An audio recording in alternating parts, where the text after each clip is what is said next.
Sveiki, mėlyjeji. Ragai su jumis? Tobiš žurnalas vyrams ragai. Sama saboj. Kadangi yra sakoma, kad gyvenimas yra didelė nelaimė, tai mes su bronim jūsų šioje nelaimėje nepaliksim. Teisingai sakote, Česlovas. Gyvenimo mechanika sukasi sėstisi alkūninių velinų. Na, o mes nusprendėm sugrįžti prie savo ištakų. Ne prie ištakų, nes į garažą grįžom. Nu jo, kaip kartais kardanas išmuša užpakalintą tiltą, taip gyvenimo realybė sujaukia visas svajonės. Ką? Ką tu čia kalbi? Aš paprašysiu nesikeikti. Būkite mandagus kaip taksistas. Mes dirbame su žmonėmis. Teisingai, su žmonėmis dirbam. Ir niekad į šitą garažą net stuksens joks bobiškas kablukas. Ant 150% su kolega sutinku. Mes čia gvildenam sugubai vyriškus klausimus. Mes kūrėm vyrų pasaulį.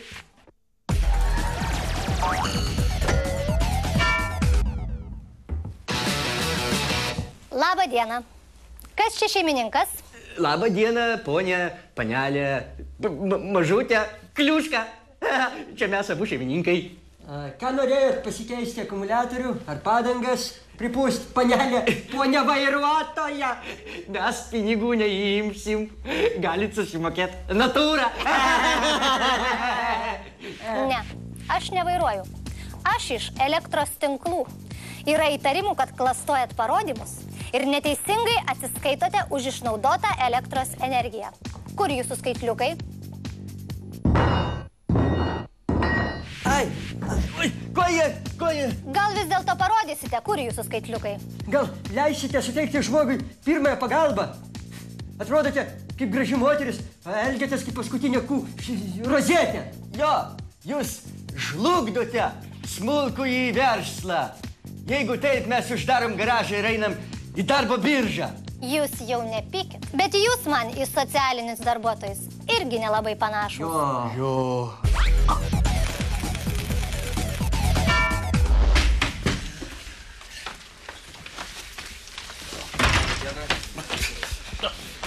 Malonu.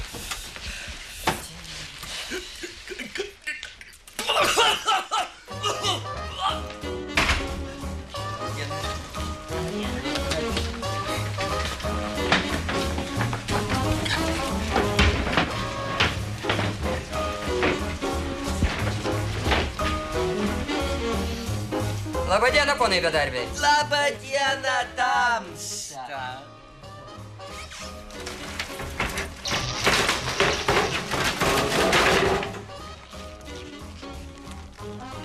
Viršininkas, o šiandien kompensacijas mokės?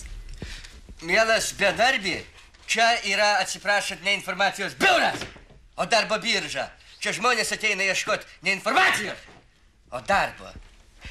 Reikia sudaryti gerą įspūdį valstybės tarnautojo akise. Jo, bedarbis nori informacijos, laikraščius skaityk. Jo. O jūs, viršininkas, nesiparinkit, tęskit sąrašą iš eilės. Taip, tuoj pažiūrėsim, ką įspausdino mano kompiuterinio laikmenų kompiuteris. Taip. Viešieji ryšiai ieško specialistų. Nėra. Užsienio reikalų ministerija ieško diplomatų.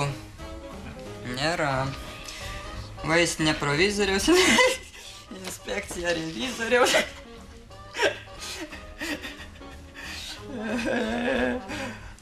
A kaip jūs žiūrit į padavėjo darbą? Neigiamai. Man sakė, kad visi padavėjai yra pidarastai. Tu durnas. Kiek aš esu mėgojęs su padavėjais, tai visi buvo bobus. O mano vienas kaimynas dirbo senais laikais Žalgirio stadione padavėjų. Tai labai talkovas mužikas buvo. Mes taip su juo susidraugavom, kad jis net nusivesdavo mane vaiką pas save namo ir žaisdavom gaidį ir bachūrą. Mes sutinkam. Sutinkam. Gaidys, aišku, aš būdavau.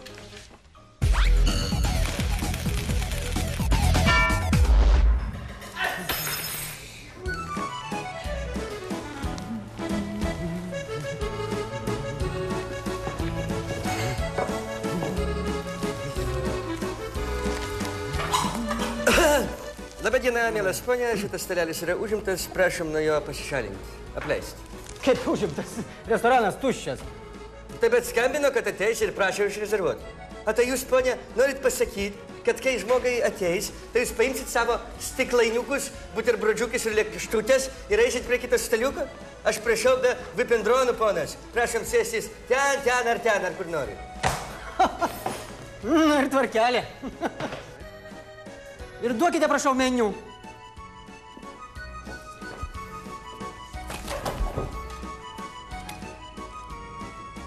Jūs ką su jo muses daužot? Tai ne, žalių žmogeliukus iš Marso. Kokia dienos sriuba?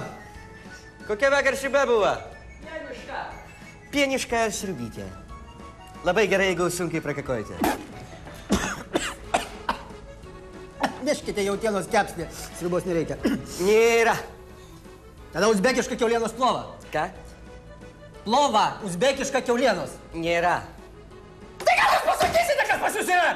A ko jūs žviegėt kaip profsąjungų veikėja Aldona Balsienė? Nereikia nervintis, mes visi esam žmonės. Turim salatyčių gaidelis, romšteksiuką ir firminę kmynų gaivą. O kas yra tas romšteksiukas? Tai yra tarsi bifšteksas, na, bet tačiau be kiaušinio ir vegetariškas pusiau. Gerai, duokite romšteksą su ryžiais. Romšteksas eina su bulvių košyte. Aš nenoriu su bulvių košyte, aš noriu su ryžiais. Su ryžiais eina tik tais hekas. Heko pas mumis šiandien nėra. O romšteksas eina su bulvių košyte. Kas pas jūs čia vyresnis, pakvieskite, prašyčiau. Kas atsitiko? Kokios problemytės? Aš užsisakiau romšteksą, bet ne su bulvių košyte, o su ryžiais. Romšteksas eina su bulvių košyte. Nu, kas čia per restoranas? Jūs ką, garnyro negalit pakeisti? Ponia, jūs ne McDonald'e ir jums čia ne bajoro sapnas. Romšteksas eina su bulvių košyte. Gerai, atneškite su bulvių košyte ir kavos su pienu. Pas mane čia viskas taip užrašyta yra. Tai kam jūs mane kvietėt?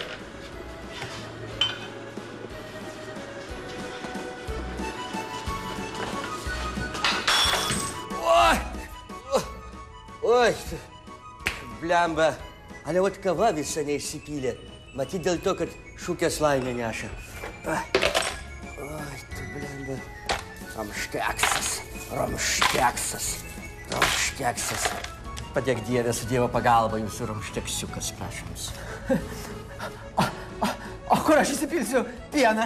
Jisgi netilps? Ai, kavytė, nieko baisiausia, aš jums tai patvarkysiu šitą reikaliuką.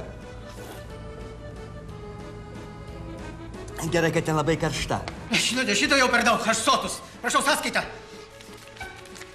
Kas čia yra? Maistas 12,10. Aptarnavimas 24.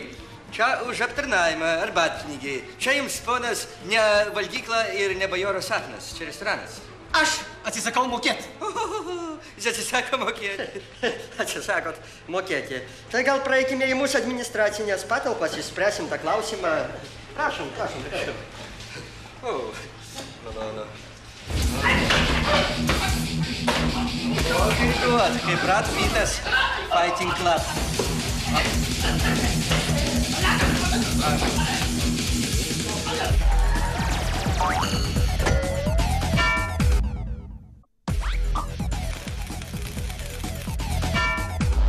Tiesų tiesa.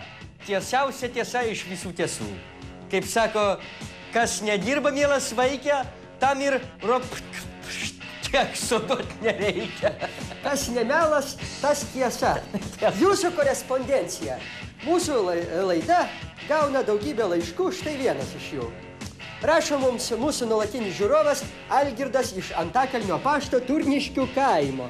Rašo. Skaičiau, kad Amerikoje 60% vyrų yra apsipjaustę. Ką tai reiškia? Tam, kad atsakytume į tokio pobūdžio klausimą, mums reikia dar didesnio specialisto negu daktaras Šiknavickas. Ar mes dėl tokio mielačiaus reikia trukdyti hipopotamo tarną? Čiagi daugiau mechanika negu medicina. Pademonstruok. Prašau, nepanikuoti. Tu rodysi ar ne? Rodyk. Prašau man padėti prispausti varstotą. O, dedam, prašau prispaustyti. Prispaudžiam. Dabar ties visi puikiai susiprantasi, ką simbolizuoja duotoji sasiska. Visi puikiai supranta, kas yra apipjaustymas. O kas yra apipjaustymas? Teisingai, jis simbolizuoja švarą ir tvarką. Nes ta atpjaustinoji kūno dalis pradeda ilgainiui smirdėti ir skleisti blogą kvapą. Todėl tarp jos ir pjaustinos duotojų momentų kūno dalies atsiranda propirša ir kurioj susirenka pelai, bičių išmatos, lervos, voveraičių prostatos, na ir kitokie vakuumai. Dėl to mes padarom šmaukšt ir viskas. Ir visa, kaip sakant, medicina. Čia nuo bakterijų. Simpli ir seksi.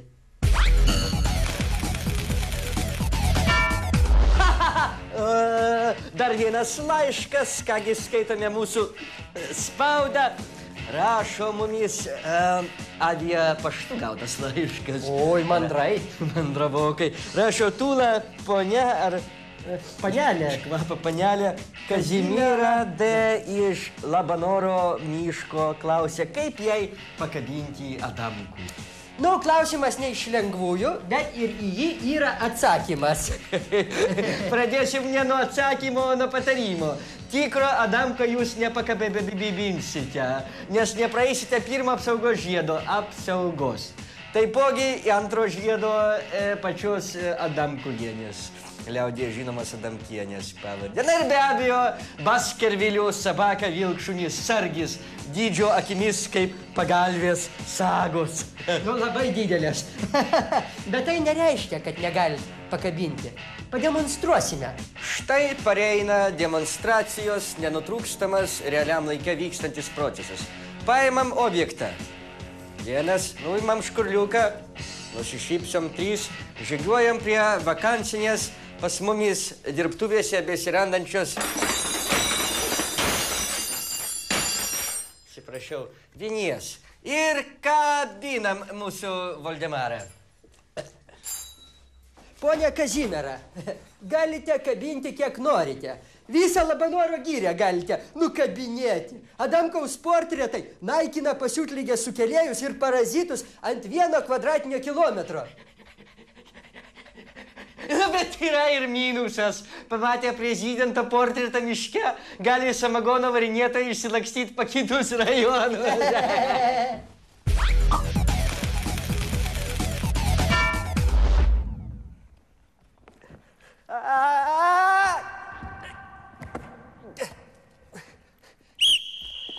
Sveiki, bachuriukai. Dabar žurnalo Ragai priedas sveikame kūne sveikas pidaras. Sveikas idaras. Pašnekėsime apie sporto karalienės vyrą, futbolą. Man talkina asistentas, futbolo veteranas ir gaidžių gaidis. Bronius. Fiskult pridėt, sakyk. Fiskult pridėt. Futbole yra 5 svarbiausi principai, iš kurių svarbiausias yra driblingavimas. Parodyk, Broniau.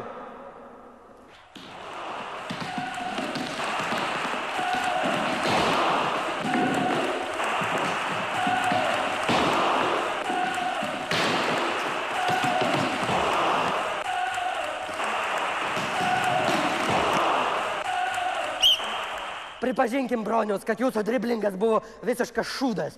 Nu, bet anksti kabyti triusikus ant vinies. Pereikim prie antrojo finto, spjaudimas ant žolės. Prašom atkartoti. Va, neblogai. Iš tikrųjų galite žaisti Česloje ar Benfakoje. Bet jeigu norite žaisti Italijos lygoje, pereinam prie 3 bajerio. Reikia išmokti spjauti priešininkui į veidą.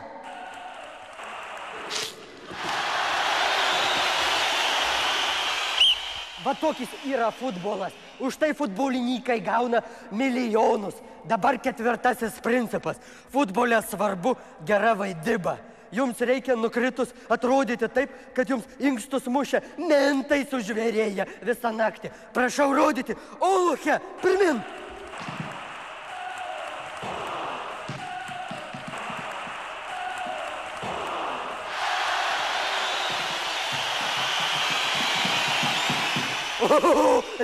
Liau, tai bent nukritimas.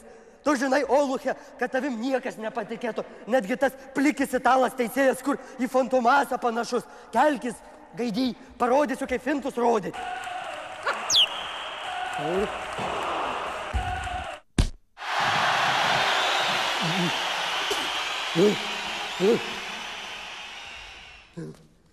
Gaidy, tu man tikrą padnoškę pakišai. Durniau tu. Parodyk paskutinį fintą greit. Kaip reikia džiaugtis Emošos banke. Varyk! Varyk greičiau!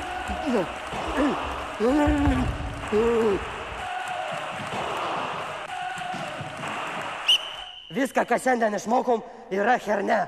Futbole yra svarbiausia laikytis už paslėpsnių. Prašau parodyt, broniau. Gaidi, nori, kad kaip pripsas duočiau tau. Už savo laikytis reikia. Laikyk, nu kaip tu laikaisi, durniau. Nesikasik. Normaliai paimk už kiaušinių. Va taip va, va tep va. Kitą kartą šnekėsime apie tai, kaip reikia čiaumoti gumą, grojant valstybiniam gimnui.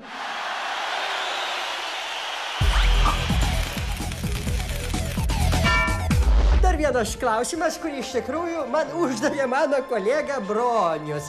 Jis visiems vyram labai aktualus, na, mes visi vyrai.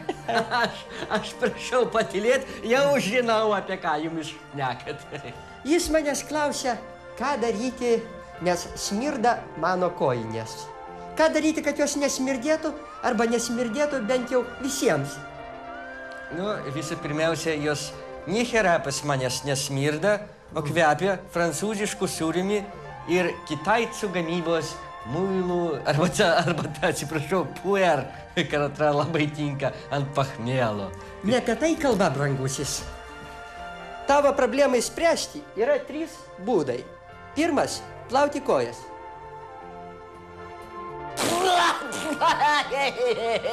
Taigi smirč ne kojos, a kojinės. Blogas būdas. Sutinku. Antras būdas – keisti ir plaut kojinės. Kas iš to, jeigu tu kojinės išsiplausi, jeigu kojos smirč? Bet yra ir trečias būdas.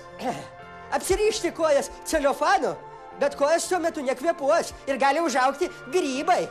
Tai vat, smirdžiau. Parodykit žiūrovams, kaip atrodo jūsų kojytės, kurios visą laiką nenusiplauna ir smirda. Prašom, paimkit artimą žvilgsnį ir nusiskinkit. O Jėzau, avakas čia smirda. Kokios kreivabūdės, kaip iš Varėnos rajono. Oi, patys sūdėt ar įsisūdė?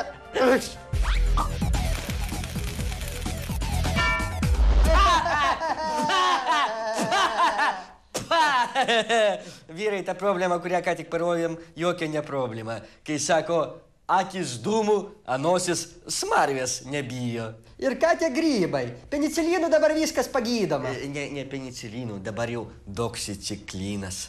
Teisingai. Norint tai žinoti, reikia prie savęs turėti žmogų artimą medicinai. Nelengva, pasakysiu. Bet mes skubam jums padėti ir paaiškinsim, kaip pakabinti seselę. Moksliškai vadinant medicinos seserį. Viena švariausių ir higieniškiausių profesijų atstovė.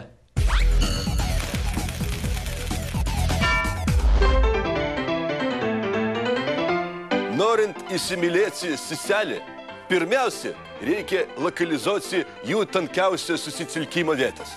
Tokias vietas liaudžiai vadinamus ligoninėmis ir žinomus raudonais kryžiais. Tik gink Dieve nesupainiokite su mėlynų kryžiumi. Ten jūs meilės niekada nerasit ir netgi atvirkščiai. Būsite ten apkandžytas, apdraskytas ir apspeistas pasiutlygis sukilėjom. Pfu, krikštų.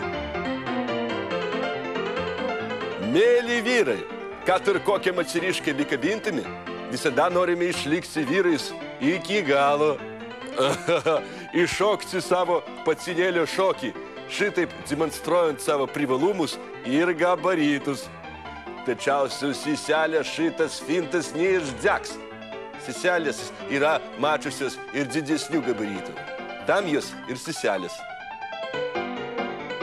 Jeigu jūs norite tapti žmogumi, prie kurio seselė visą laiką turi budėti, tapkite ligoniu, arba bent jau apsimeskite. Tam pasitarnaus įvairūs medicinos enciklopedijos žinynai. Tačiau perspėjame. Venerinės lygos ir kipinų lygos netinka. Geriausiai simuliuoti kiaulytį. Kriuksėti mes visi mokam. Įrodyti moteriškai, kad visi vyrai kiaulės taip pat ne problema. Nedovanokite seseliai gilių ir saldainių. To jos nikaip nenustebinsi ir nepapirksi. Taip pat žinokite, kad bendraujant su sesele turėsite į šoną nustumti visus savo pavydus ir kitokius spektaklyje apie Otelą matytus jausmus. Seselė jums nikokį tai bizdimona. Per naktinius budėjimus turėsite ją dalintis dar su 2, kaip minimum, gydytojais. Jeigu jūs manote, kad seselė, kurią jūs pagaliau suradote, yra jūsų svajonių seselė, nebūkite toks iš karto tikras. Jeigu seselė jumis paguldė į lovą, numovė kelnes, trusikus, parcenkas ir atsidūrė technologiškai šnekant iš viršaus, tai dar nieko nereiškia. Stop. Jeigu jums patinka tai, kad daro seselė, net ir pati gražiausia, gal jums vapšai neapsimoka atsistoti toj gyvenimo kryžkelėj? Mąstykite, gal jums moterų vapšai nereikia?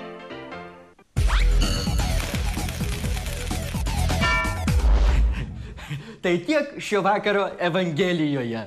Tai buvo žurnalas vyrams Ragai. Jo, vienintelis žurnalas, kur vyrai gali pasijusti tikrais pasaulio valdovais. Jo, moterims mūsų laidoj vietos nėra ir būt negali. Apžiūrėjau, apčiupinėjau jūsų skaitliukus. Kaip čia gali būti, kad elektros tinklai jums skolingi 500 litų? Jūs ką, elektrą varot? O tai kada elektros tinklai, aš atsiprašau, mums perves pinigų? Gal mes delspinigius pradėsim skaičiuoti? Kada? Nebobų reikalas. Jo, atrodo ir vėl ragai. Jo.